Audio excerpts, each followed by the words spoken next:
Good morning, students. Hope you are fine. As we have done in our first part, chapter 2, Physical Features of India, we have done two parts, the Himalayan mountains and the northern plains. Now, the third feature of India is the peninsular plateau. The peninsular plateau is the tableland formed due to the breaking and drifting of the Gondwana land. Means in last topic we have done Gondwana land. India comprises from Gondwana land. पहले सिर्फ एक ही कुछ continents क्या थे, एक ही land area में आते थे और उसमें इंडिया भी एक था. It is composed of the old crystalline, igneous and metamorphic rocks. जो peninsular plateau है वो किससे बना हुआ है? Old crystalline stones, igneous rocks and metamorphic rocks से. Peninsular plateau again divided into two broad divisions, that is the Central Highlands and the Deccan Plateau. Means जो Peninsular Plateau है वो two parts में divided है. First है upper part is Central Highland and lower part is Deccan Plateau. The Central Highlands lies north to river Narmada. Means Narmada river plateaus को two parts में divide करती है. जो अपर पार्ट है north में है वो है central highland. The eastward extensions of peninsular plateau are locally known as Bundelkhand and Baghelkhand. यानी कि पेनिनसुलर प्लेट्यू के जो ईस्टर्न साइड एक्सटेंशन है उसको क्या बोलते हैं? बुंदेलखंड एंड बघेलखंड. द छोटा Nagpur plateau marks the further eastward extension drained by the Damodar river. यानी कि छोटा नागपुर प्लेट्यू भी एक पोर्शन ही है किसका? सेंट्रल हाईलैंड का. वहां पे कौन सी रिवर ड्रेन होती है? दामोदर रिवर, जो कहाँ पे है? ईस्टर्न एक्सटेंशन पे. The Deccan plateau a triangular mass lies to the south of the river Narmada. As Narmada has divided plateau in two parts, in the north Central Highland and in the south triangular landmass, that is the Deccan Plateau. The western and the eastern edges of the Deccan Plateau means जो west की side और east की side जो margin area है, जो edges हैं Deccan plateau के, are marked as the western Ghats and the eastern Ghats. Western Ghats किस साइड है? वेस्ट की side. And eastern Ghats eastern edge पे. The western Ghats are higher than the eastern Ghats. Means western Ghats ज़्यादा हाइट में है और ईस्टर्न घाट्स की हाइट कम है.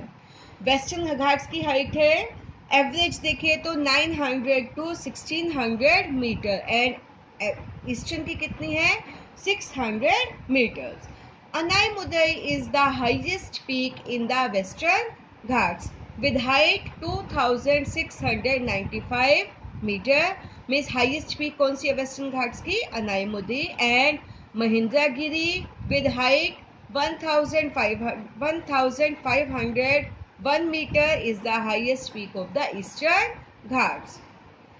A distinct feature of the peninsular plateau means जो मेन फीचर है peninsular plateau का वो क्या है? इसकी black soil area, that is called Deccan Trap. You know black soil is very good for cotton soil, cotton crops. तो that proportion which have black soil, that is called Deccan Trap. Now through map I will explain you this whole point, that is the peninsular plateau. Through map just let us be clear. This is a central portion or interior of India, that is Deccan Plateau. That portion is known as Peninsular Plateau. Narmada River divided it into Deccan Plateau and Central Highland, or we can say Malwa Plateau. Eastern part की हमने बात की थी. Here is Bundelkhand and here is Baghelkhand. Here is Chota Nagpur plateau, that is drained by Damodar river. Here are some different ranges, Vindhya ranges, Satpura ranges etcetera, जो किसमें लाई करती है? हमारी विंध्या रेंजेस आती है मालवा प्लेट्यू में और सतपुड़ा आती है डेक्कन प्लेट्यू में. Here are ghats. Here western edge पे है western ghat and eastern edge पे है eastern ghat. Here is Anaimudi. It is the highest peak of Western Ghats, and Mahendragiri is the highest peak of Eastern Ghats. And this, can you see this triangular shape? This is the triangular shape of landmass, that is Deccan Plateau. Different rivers flow in these areas. Only here are two rivers, that is Narmada and Tapi, which are west flowing, and rest are the main rivers Mahanadi, Godavari, Kaveri and Krishna rivers. These are the easternward rivers. Now next feature is the Indian desert. The undulating sandy plain covered with sand dunes toward the western margins of the Aravalli Hills is the Indian desert. Undulating sandy plains means that soft plain, sandy plain, जो किससे cover है? Sand dune से. किस side है ये?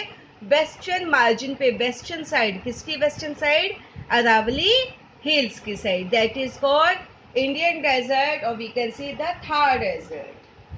Crescent shaped dunes called Balchans cover large parts of the Indian desert. Crescent shape में यानी कि जैसे कर्व्ड शेप होती है किसकी? मून की. उस टाइप की जो ड्यून्स है that are called Balchans. वो कहाँ पे है? हमें कहाँ पे मिलती हैं? Large parts of Indian desert में हम देख सकते हैं. डेजर्ट कौन से स्टेट में पड़ता है हमारा? Rajasthan and some parts of Gujarat. It has very less rainfall, around 150 millimetre. Means annually कितनी रेनफॉल होती है वहाँ पे? सिर्फ 150 मिलीमीटर. अब इतनी कम लेस रेनफॉल है तो वहाँ का टेम्परेचर कैसे रहता है? बहुत ही hot and arid, dry region है. और एज सच वहाँ पे कोई रिवर्स नहीं है. स्ट्रीम्स होती हैं जो कभी कभी रेनी सीजन में अपने आप अपीयर होती हैं, उनमें वाटर फिल होता है रेन का, और जैसे ही रेन स्टॉप्स होती है, मानसून स्टॉप होता है, वो डिसअपियर हो जाती है. Luni is the only large river in this region. Means deserted area में सिर्फ एक ही रिवर है, that is Luni river. Now next is the coastal plains. Coastal plains क्या है? The narrow coastal strips flank the peninsular plateau. यानी कि peninsular plateaus के साइड में जो एरिया है घाट्स के पोर्शन के लास्ट वाला, उसके बिल्कुल साइड वाला, that is coastal plain. On the west the coastal strips are divided into Konkan, Mumbai से गोवा तक. सेंट्रल पार्ट में आता है कन्नड़ प्लेन जिसको बोलते हैं, and the third is the Malabar coast from northern to the southern part. यानी कि वेस्ट की कोस्टल प्लेन्स की जो स्ट्रिप्स है उसमें Konkan plains, Kannada plains and Malabar coast आता है. And on the east the coastal strips is divided into the northern Circars and the Coromandel coast. From northern to the southern part, the plains along the Bay of Bengal are wide and level. Just to map, let me clear. This area is coastal plain area, जो कहाँ पे? Peninsular के side में. You can see in map. This number 5 has written it is coastal area. Here is Konkan plains northern part में. Central वाला portion क्या होता है? Kannada plain. And the last is this one portion is known as the Malabar coast. This is western side है, west की side है, तो ये हमारे कौन सी उसमें आ जाएंगे? वेस्टर्न कोस्टल प्लेन्स में. नॉर्दर्न में कौन से है हमारे? सॉरी, ईस्टर्न साइड है हमारे. ईस्टर्न प्लेन्स में northern Circars and the Coromandel coast. Now the last feature is the island. I think you all have learnt about island from the earlier classes. There are two island groups in India, the Lakshadweep Island and the Andaman and Nicobar Island. The Lakshadweep Island group in the Arabian Sea is close to Kerala and were formerly known as Lakshadweep, Minicoy और Anaiday। में जो Lakshadweep island group है वो कहाँ पे है हमारा? Arabian सी में। किसके क्लोज है? केरला के close. The Andaman and the Nicobar islands are elongated chain of islands located in the Bay of Bengal and are an elevated portion of submarine mountains। जो अंडमान एंड निकोबार है, एक तरह से कहा जाए तो ये 2 पार्ट्स में डिवाइडेड है आइलैंड्स। एक है अंडमान आइलैंड एंड नेक्स्ट है दूसरा ग्रुप निकोबार आइलैंड। और इनको हम क्या कहते हैं? एक तरह से सबमराइन माउंटेन का वर्क करते हैं। These both island are the house or home of flora and fauna. Flora and fauna means these are the house for natural vegetation and wildlife. India's only volcanic active volcano is found in the Andaman and Nicobar Island. I hope it is clear. If not, then revise again these points. Now last is, as you have seen that these all features are interrelated to each other and they are the complements of each other। Means एक दूसरे के बिना ये बिल्कुल पूरे नहीं है, इन सबका अपना अपना रोल है। They play a vital role, important role in our life. Like mountains are the source of forest and water, यानी कि हमें वाटर कहाँ से मिलता है? हमें माउंटेन से, एंड माउंटेन्स में बहुत ही ज़्यादा फॉरेस्ट है, तो वो क्या हो गया? एक तरह से सोर्स है किसका? फॉरेस्ट का एंड वाटर का। Plains provide grains, means plain area है, एग्रीकल्चर वर्क के लिए होता है, फर्टाइल सॉइल है, तो we grow more and more grains or crops in the plains। Plateaus are the storehouse of minerals, means जितने भी मिनरल्स हैं, मोस्टली मिनरल्स कहाँ पे मिलते हैं हमें? प्लेट्यूज में।